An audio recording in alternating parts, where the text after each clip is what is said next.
Hi, I'm Dylan Ashokwe and I'll be talking about the analysis of our trailer. Our plot was about a guy called Freddie who was in love with a girl called Molly, and Molly used to get bullied in school and it led her to killing herself. And Freddie was obsessed with Molly, so he ended up stalking her, following her, but when she put a restraining order from him and he broke that, so he ended up going to jail. Next thing he finds out that she's dead, and he comes back to avenge her death by killing the people that were bullying her and led her to committing suicide. Anyway, yeah, so our genre was stalker slasher, and we met with the main females being a stalker. Freddie's the stalker and Molly's the main character. Well, she's not the main character, but the story's all about her, even though she dies early in it. We followed a lot of conventions and my partners will be talking about that. What else can I say?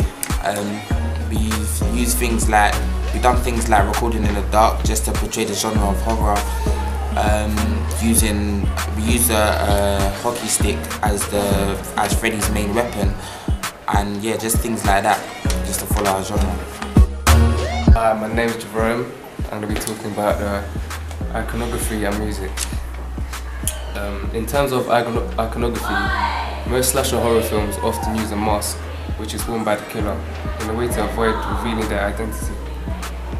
We decided to subvert to this common convention, but instead of using a mask, we chose to use a cap instead. By using a cap, we were able to show a sense of hidden identity like other slasher horrors. However, his face isn't fully covered because we wanted our audience to be aware of his character but not giving away too much. In terms of his clothing, he's wearing a long, dark parka jacket which almost covers his whole body. The use of dark clothing makes his character look mysterious and evil, which is typical to the stock type of his natural appearance. Another essential aspect of our trailer was adding in the music and sounds. However, trailers tend to start with slow dramatic music which gradually builds to a climax, which we also conform to. This is done to evoke a reaction by putting the audience on edge through the use of atmospheric music and sounds. We found it quite difficult at first trying to find the right music for our trailer, as we needed to find one which had suitable pace and tempo needed to intrigue the audience. It wasn't just about finding the most horrific music and sounds. We also had to figure out how it could be in sync with the shots, especially at the building points of our trailer.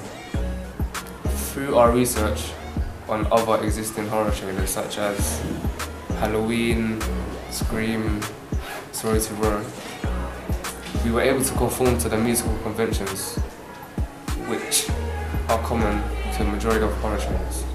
Iconic sounds is another element we included, such as screaming, heavy breathing and fast-paced running. For example, in the toilet scene when we used the creaking door effect as a way to build up tension. Hi, my name's Leon. The beginning of our trailer is inspired from a scene from Mortal Kombat.